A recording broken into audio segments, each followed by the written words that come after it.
Alhamdulillah nahmadu wa nasta'inu wa nastaghfiruh wa na'udzu billahi min sururi anfusina wa min sayyiati a'malina may yahdihillahu fala mudhillalah wa may yudlilhu fala hadiyalah.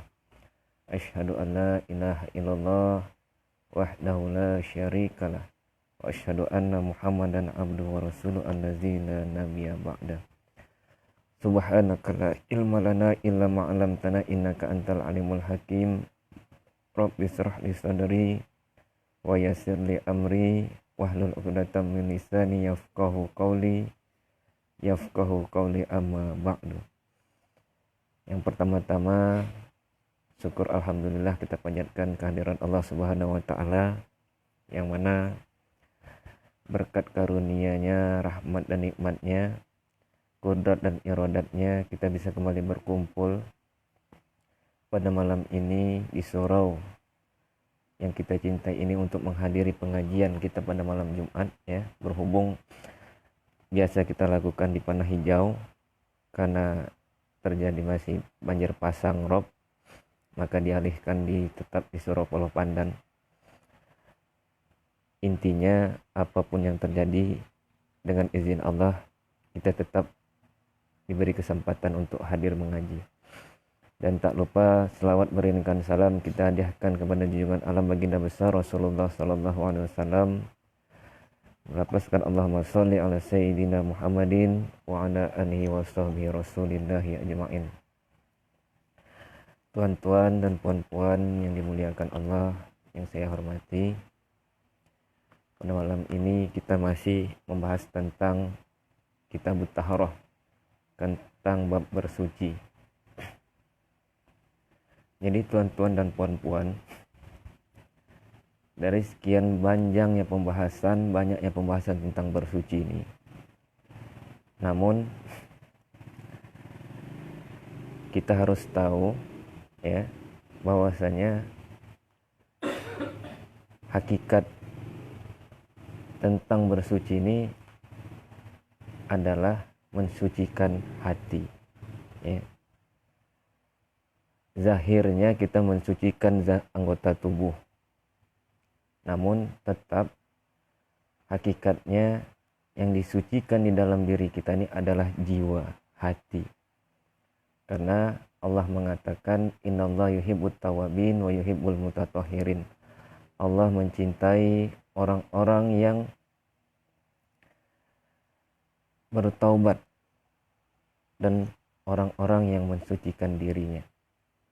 Jadi syariatnya kita mensucikan diri kita ya, baik itu dengan istinja, mandi junub, berwudu, tayamum ya, dan lain sebagainya. Namun hakikatnya untuk mensucikan diri ini adalah dengan apa? Dengan bertaubat. Karena Allah mencintai hamba-hambanya yang senantiasa bertaubat.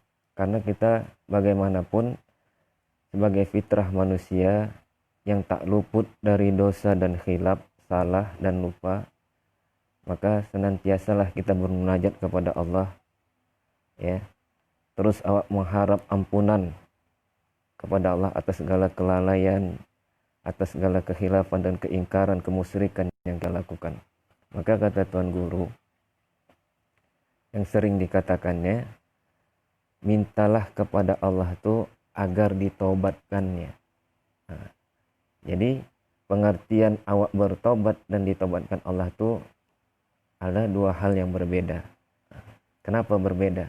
Di saat kita bertobat ya, di situ ternyata masih ada wujud diri awak untuk melakukannya. Karena adanya wujud diri kita tuh, maka tidaklah suatu menjadi jaminan di lain hari atau di kemudian hari sesuatu kesalahan atau kehilafan tuh bisa kita lakukan kembali. Nah, makanya kita sering jatuh ke lubang yang sama untuk kedua kalinya ataupun berulang kalinya. Kenapa? Karena awak yang merasa awak bertaubat. Tapi kata Tuan Guru, kalau misalnya kita munajat kepada Allah ditaubatkannya, nah, maka itu Allah akan beri kita, masukkan kita ke dalam pemeliharaannya. Intinya kalau sudah kita nih dimasukkan Allah dalam pemeliharaannya, maka Allah sendiri akan menghindarkan perbuatan keji dan mungkar tuh, keingkaran tuh dalam diri kita. Jadi yang awak minta itu apa kata Tuan Guru? Ditaubatkan Allah. Namun syaratnya untuk kita tuh bertaubat ataupun ditaubatkan Allah, tentulah kita harus tahu terlebih dahulu. Syarat taubat itu kan secara zahirnya kan ada dua. Pertama, kita mengakui bahwasanya kita telah bersalah. Kita akui dulu kita telah berdosa. Nah, harus ada memang pengakuan di dalam diri awak kalau memang awak tuh memang salah. Kalau kita tuh memang telah berdosa. Nah, setelah ibaratnya kita sadari, barulah timbul penyesalan. Nah, bahwasanya memang awak ini melakukan keingkaran kepada Allah tuh, ya, awak menyesali perbuatan keingkaran kita tuh kepada Allah. Nah, jadi salah satunya itu dulu. Nah, jadi memang harus tahu dulu awak salah. Nah, sama seperti zahirnya kita ibaratnya istinja, karena tahu kita dalam keadaan buang air, ya. Kita kan sadar kalau bahasa kita telah buang air, makanya adalah timbul kesadaran sikap awak, perbuatan awak untuk melakukan istinja, cebok tadi. Ya, karena awak buang angin, awak sadar awak buang angin, awak sadar awak terpijak tai kotoran, maka timbullah kesadaran, dari kesadaran awak itu perbuatan untuk membersihkannya. Nah, jadi untuk ibaratnya, kenapa memang syaratnya penting, paling utama bersuci nih bagi Allah nih, kenapa? Karena kita tahu Allah tuh maha suci, ya. Jadi untuk ibaratnya kita berjalan kepada Allah, kepada yang maha suci itu, syarat utamanya harus sucilah diri kita dulu, baik zahirnya maupun batinnya. Nah, tapi bagaimana kalau kita tidak tahu kalau kita dalam keadaan kotor, dalam keadaan bernajis? Nah, kalau najis kita dah tahulah bentuk secara zahirnya. Namun najis yang maknawi, kalau kata Imam Ghazali, ya,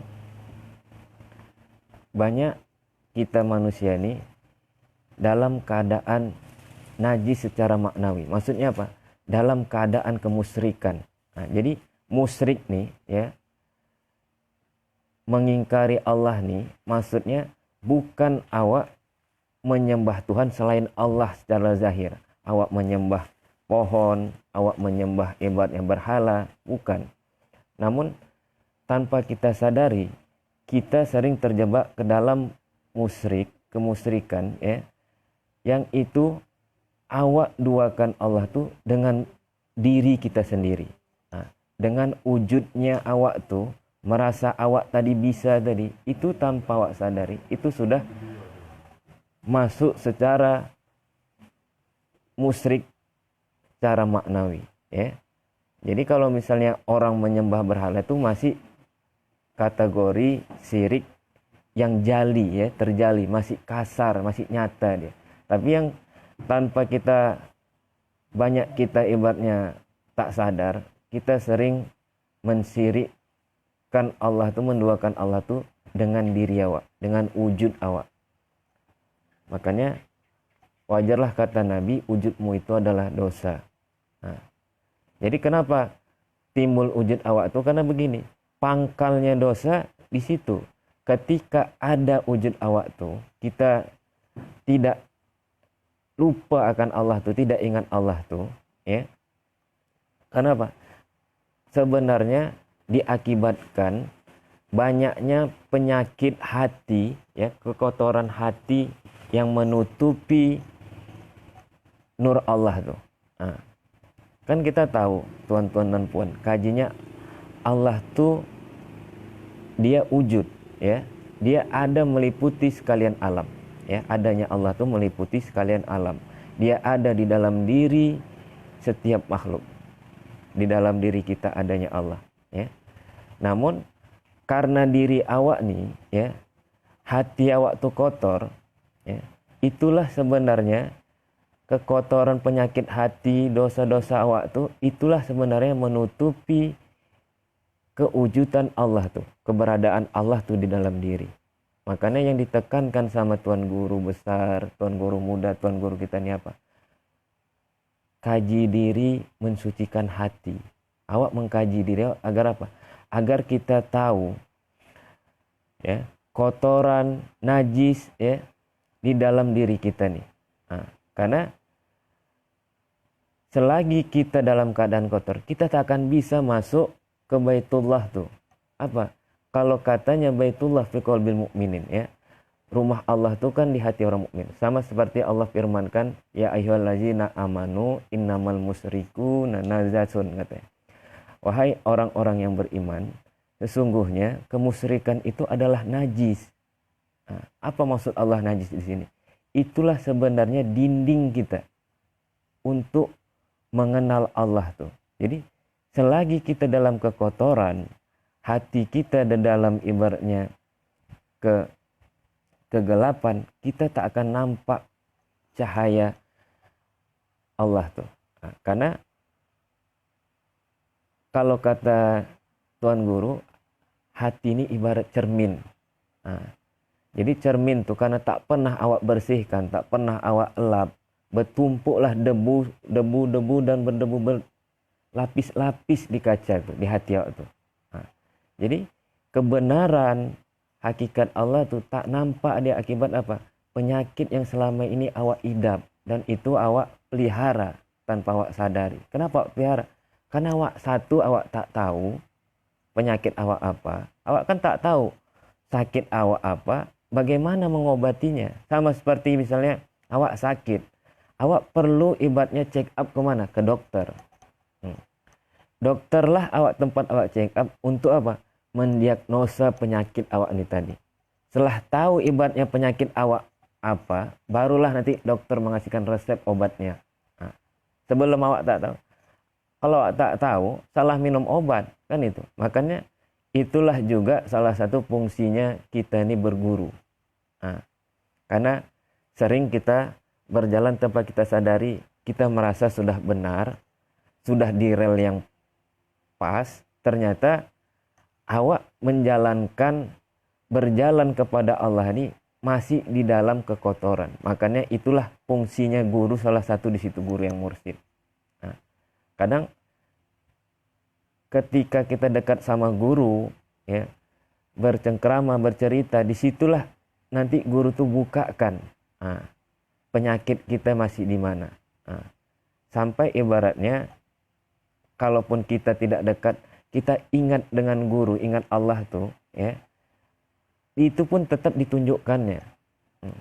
Karena tuan-tuan dan puan-puan, sebenarnya orang yang ingat, ya, dengan Allah tuh, ya, syariatnya ingat Allah, hakikatnya ingat Allah, syariat ingat guru tuh, sesungguhnya dalam itu pun, dalam ingat tuh, dia sudah menjalani proses penyucian. Makanya saya katakan, yang pengalaman saya, tak ada obat, ya, ataupun amalan yang paling mujarab untuk membuang wujud diri selain ingat guru tuh. Awak capek buang wujud diri awak dengan wujud diri juga sebenarnya. Tapi sebenarnya yang paling tepat, yang paling pas, yang paling apa untuk buang wujud diri itu apa? Dengan buang wujud diri awak itu apa? Dengan ingat guru tuh. Dengan awak tidak melepaskan hakikat awak ingat Allah tuh. Karena pada proses awak ingat guru tuh, disitulah proses pensucian alami sebenarnya. Tanpa awak ada kuasa di situ, tanpa ada apa awak di situ, kuasa awak di situ, tanpa ada ibaratnya memang kita di situ melakukannya, itulah salah satu cara kiat orang yang salik, ya, orang yang berjalan kepada Allah. Makanya ditekankan ingat guru. Cuman kan memang harus betul-betul sebelumnya kita harus dapat hakikat Allah tuh di dalam diri guru tuh, barulah barulah kita bisa mutlak ingatan kita tuh kepada guru. Tidak dalam sangka, dalam menduga-duga, dalam keraguan. Memang udah tak ada lagi ketika dia ingat guru tuh memang hatinya udah ingat guru tuh hatinya memang mengatakan ingat Allah. Jadi ketika kita ingat Allah tuh, ingat guru tuh, hakikatnya kita memang ingat Allah. Jadi Allah tuh juga lah mensucikan hati awak tadi. Maka sering guru mengatakan, ketika kita ibaratnya berjalan, kita apa? Kalau kita tak ingat Allah tuh, kita tak tahu Tuhan sebenarnya. Pada saat apa dan bagaimana kita tuh dalam melakukan penyakit hati, mengotori diri. Kita tak tahu. Misalnya, ketika kita tidak ingat Allah tuh berarti kan yang berlaku wujud diri. Itu ajanya.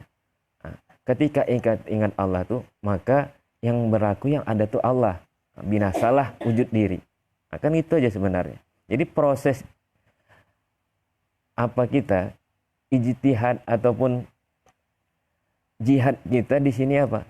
Memperbanyak ingat Allah. Agar apa?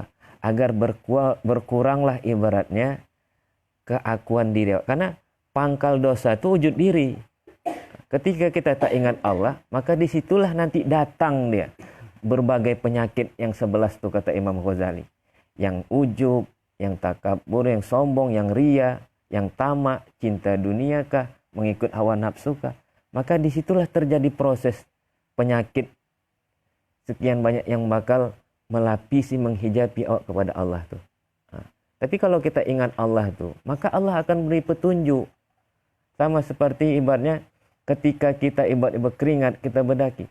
Ada memang secara alami alarm di dalam tubuh awak itu mengatakan awak sedang tak enak, badan awak itu tak normal. Ketika melakukan aktivitas kan memang ada gerah ataupun awak pun tak nyaman gitu dengan kondisi awak saat itu. Kenapa? Memang alarm alam itu memang ada. Itulah yang mengingatkan awak untuk membersihkannya. Awak bergerak untuk mandikah, awak untuk nyuci badankah. Begitu juga ketika kita ingat Allah itu terbuat sengaja maupun tak sengaja ibaratnya penyakit di dalam diri awak itu. Ya misalnya ketika awak ingat Allah datang gitu. Ini kondisinya dengan ingat Allah ya. Awak ingat ada perasaan tak enak dengan Tuan Acun kah, Tuan Nawan kah, Tuan apa. Di situ ada alarm ya yang memberi peringatan kepada kita bahwasanya ada suatu penyakit menghinggapi diri awak tuh. Rasa tak suka, rasa tak sedap itu sebenarnya kan penyakit. Cuman karena selama ini awak tak ingat dengan Allah tuh, maka penyakit itu plong aja dia. Masuk dengan apa dia? Dengan leluasa dia masuk ke dalam jiwa kita, dalam hati itu. Jadi tanpa kita sadari terus dia menumpuk sedikit demi sedikit awak tumpuk. Jadi cahaya kebenaran itu tak bisa lagi ibaratnya nampak. Jadi memang orang yang menjalani pensucian hati ini sebenarnya itu memang dengan sendirinya kata Tuhan Guru dia akan kenal dengan Allah tuh. Cuman yang proses untuk pensucian ini yang mengalami proses yang butuh waktu lama, tidak singkat, sesuai dengan kadar kekotoran kita lah ya. Makanya kalau kata Tuan Herman dulu, batasnya umur 40 tahun. Kalau orang tak bertaubat, katanya, maka alamat susahlah dia untuk menerima hidayah Allah tuh. Namun bagi Allah tak ada yang tak mungkin ya.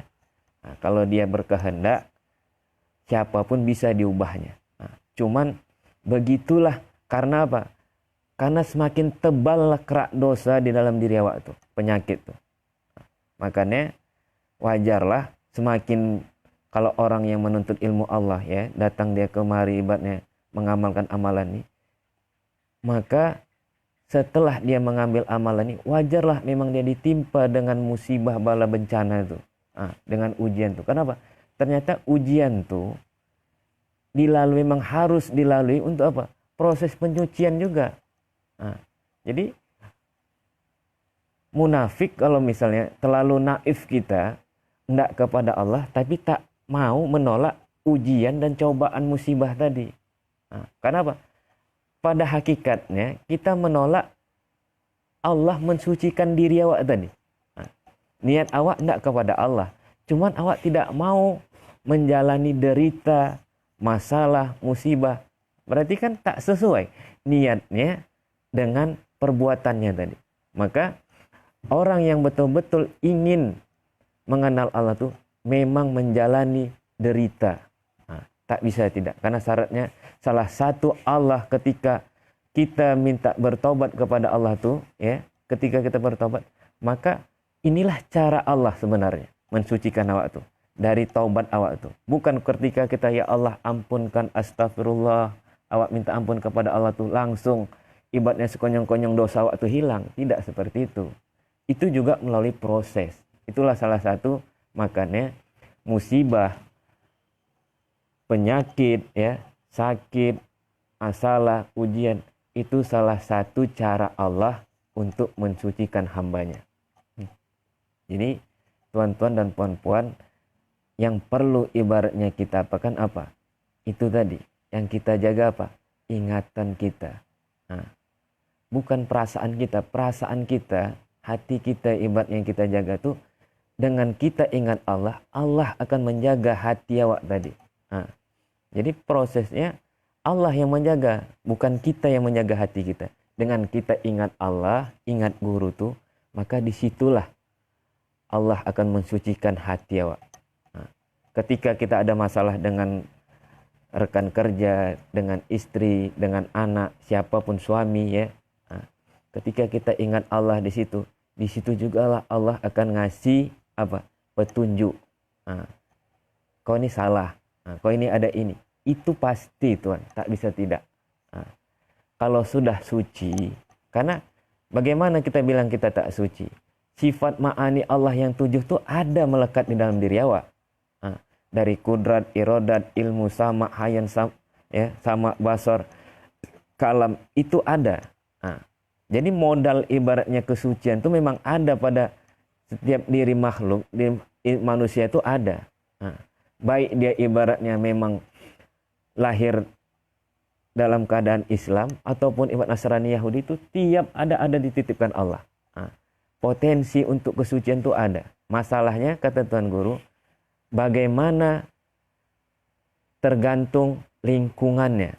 Nah, bagaimana tergantung ibaratnya pergaulan kita dengan siapa. Makanya dianjurkan orang-orang yang hendak mensucikan hatinya itu apa? Berkumpul dengan orang soleh.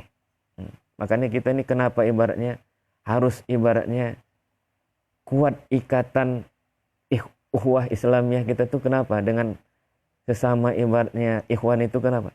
Untuk menjaga itu kata Tuan Guru. Nah, jiwa tauhid, nah, kesucian awak tuh terjaga dengan awak berkumpul dengan ikhwan-ikhwan sesama. Memang betul-betul niatnya hendak kepada Allah. Kalau tidak, awak bergaul, berkumpul sebelum duduknya tauhid awaknya, berkumpul dengan ahli dunia ataupun ahli maksiat, maka akan awak tahu apa? Terikut dia, tertarik dia, ada magnetnya.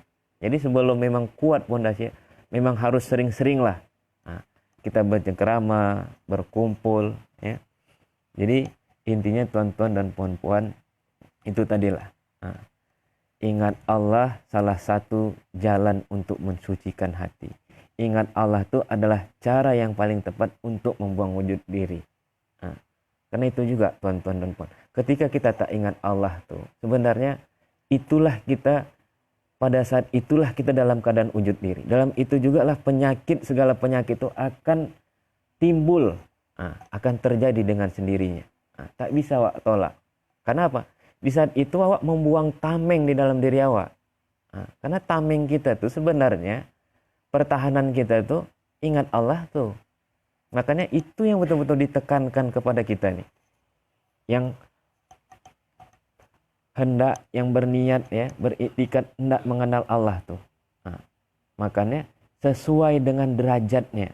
Nah, ya, kenapa saya katakan ingat guru? Ingat guru pun berlapis-lapis ternyata. Nah, ya, Nanti dengan ingat guru tuh pula lah teringat dengan perbuatannya, teringat awak dengan percakapannya. Ada memang syafaat berkatnya. Nah, itulah menandakan bahwasanya ingat guru itu berhakikat. Nah, hakikatnya apa? Hakikatnya ingat Allah. Kenapa? Dengan kata guru itulah sebenarnya Allah memberikan petunjuk. Allah juga ya sebenarnya yang ada di dalam diri guru tuh. Kenapa ibaratnya ingat Allah, ingat guru tuh? Karena batin guru tuh dia sama Allah tuh udah menyatu. Maksudnya kenapa menyatu? Udah suci batin guru tuh. Dia udah menjalani proses pencucian pembersihan. Nah, maka wajarlah dia ditempati oleh yang Maha Suci itu. Dia jadi tempat. Ya, bukan Allah teman. Memang Allah tuh ada dalam diri kita, ada dalam diri guru tuh, ada dalam diri siapapun, ada dalam hewan pun ada. Namun masalahnya karena kotoran di dalam diri penyakit masih banyak, itu yang menjadi hijabnya. Makanya sebenarnya kita yang salik ini apa? Untuk ingat dia itu apa? Untuk mensucikan itulah tuan-tuan dan puan-puan. Makanya jihad kita lupa ingat. Makanya kata Tuan Hebat, ingat saya dulu gini. Awalnya awak ingat-ingat ya Allah tuh. Lama-lama kan udah biasanya awak ingat, teringat dia. Nah, awalnya kan awak ingat-ingat guru tuh, ingat guru, ingat Allah. Karena lama-lama itu yang awak lazimkan dengan sendiri teringat. Nah, kalau udah teringat dia jadi ingatan. Kalau udah jadi ingatan dia adalah udah tak payah lagi ibaratnya. Udah tak berat lagi prosesnya di situ. Udah memang jadi itu dia ingatannya. Sama seperti dulu awak belajar menghafal surah Al-Fatihah lah tuan-tuan dan puan-puan, ya. Awal-awalnya hafal, terus awak ucap, awak ingat-ingat, lama-lama jadi ingatan. Ketika dikatakan Al-Fatihah sekarang nih, tak perlu ingat lagi, memang terucap. Jadi itu aja tugas yang paling apa? Yang paling berat pun di situ. Kenapa? Semakin kuat awak mengingat Allah tuh, maka semakin kuat juga lah godaan untuk menghalangi jalan awak ke situ. Nah, ada aja. Karena itu memang pasangannya tuan-tuan dan puan. Maka memang kembalilah kepada niat. Nah, kuncinya memang niat. Innamal a'malu binniyat wa innamal likulli imrin ma nawa. Semuanya tergantung dengan niat dan kita akan dapat sesuai dengan niat kita. Nah, mungkin tuan-tuan dan puan-puan untuk malam ini ya, saya rasa saya padakan sampai di sinilah. Nah, mudah-mudahan apa yang kita dengar pada malam ini bermanfaat bagi kita semua, terutama pribadi bagi saya, menambah keyakinan ya, semangat kita untuk bertauhid, berjalan kepada Allah. Nah, ya. Mudah-mudahan dengan kita terus berjihad mensucikan hati ya, dengan ibaratnya jalannya zikrullah, ingat Allah tadi, kita dikenalkan dengan zat Allah yang Maha Suci. Amin amin ya rabbal alamin. Akhirul kalam, wabillahi taufiq wal hidayah. Assalamualaikum warahmatullahi wabarakatuh. Waalaikumsalam. Ya Allah.